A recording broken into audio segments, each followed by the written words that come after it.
Case ఉన్న సంగతి అందరికీ తెలిసింది. కాకపోతే ఎక్కువగా తెలియని విషయం, ఇన్ఫర్మేషన్ అయితే చాలా ఎక్కువగా ఉన్న విషయం ఏంటంటే హార్ట్ డిసీజ్ అనేది ప్రివెన్షన్ చేయడానికి చాలా ఇండివిజువల్గా కమిట్మెంట్ ఉంటే కానీ జరగలేదు.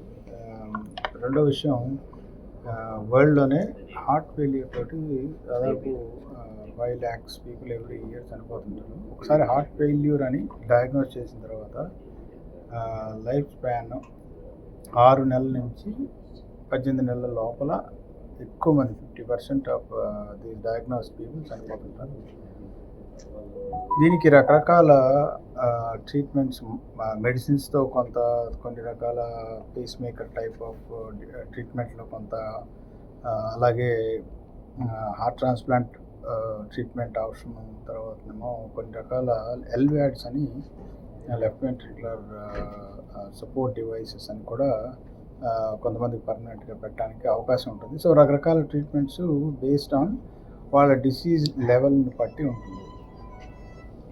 సో దురదృష్టవశాత్తు హార్ట్ ఫెయిల్యూర్ కనుక డయాగ్నోస్ అయ్యి వాళ్ళకి ట్రీట్మెంట్ అవసరం అయినట్లయితే ఒక స్ట్రక్చర్డ్ డయాగ్నోసిస్ స్ట్రాటజీ ద్వారా ఒక్కొక్క పర్సన్కి వాళ్ళకి అవసరమైన కస్టమైజ్ ట్రీట్మెంట్ ఇవ్వడానికి ఇవాళ స్టార్ హాస్పిటల్లో ఈ ప్రత్యేకంగా centre of excellence for heart disease అనే ఈ సెంటర్ని ఇనాగ్రేట్ చేయడం జరిగింది.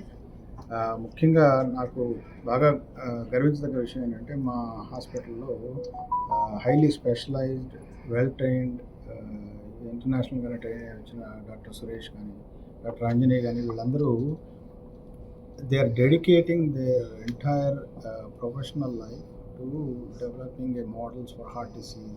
వాళ్ళకి హెల్ప్ చేయడానికి, వాళ్ళకి అన్ని రకాలుగా సరైన ట్రీట్మెంట్, ఫాలో అప్, అదేవిధంగా ఎప్పుడు ఎలాంటి ఇంటర్వెన్షన్ అవసరం అవుతుందో దాన్ని ముందుగానే నిర్ధారించుకొని పేషెంట్లకు బాగా దగ్గరుండి కౌన్సిలింగ్ చేసి అటువంటి ట్రీట్మెంట్ అందించడం ద్వారా వాళ్ళ లైఫ్ స్పాన్ని, క్వాలిటీ ఆఫ్ లైఫ్ ముఖ్యంగా దాన్ని, ఈ రెండింటిని ఇంప్రూవ్ చేయడానికి చాలా మంచి అవకాశం ఉంటుంది.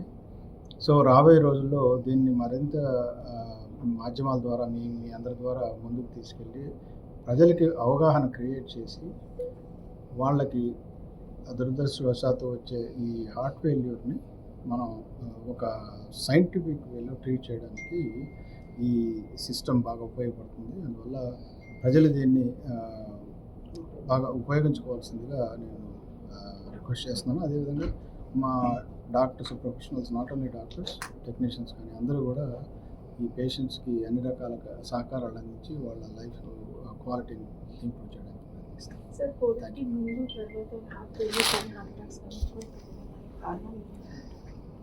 ఇప్పుడు Covid either disease are vaccines ద్వారా హార్ట్ డిసీజెస్ ఎక్కువైనాయి అని చెప్పి డెఫినెట్గా కొంత పబ్లికేషన్స్ అయితే ఉన్నాయి, కానీ డైరెక్ట్ రిలేషన్షిప్ ఇప్పటికి కూడా ఎస్టాబ్లిష్ చేయలేదు. సో ముందు మనం ఉండొచ్చు. కాకపోతే ఇంకోటి ఏమైందంటే కోవిడ్ వల్ల ప్రజల్లో కొంత ఆరోగ్యం మీద అవగాహన వచ్చి వాళ్ళు ముందుకు వచ్చి పరీక్షలు చేయించుకోవడం ద్వారా కూడా ఇటువంటి బయటపడటానికి అవకాశం ఉంది.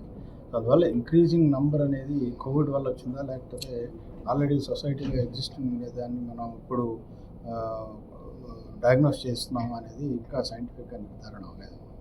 Okay, thank you.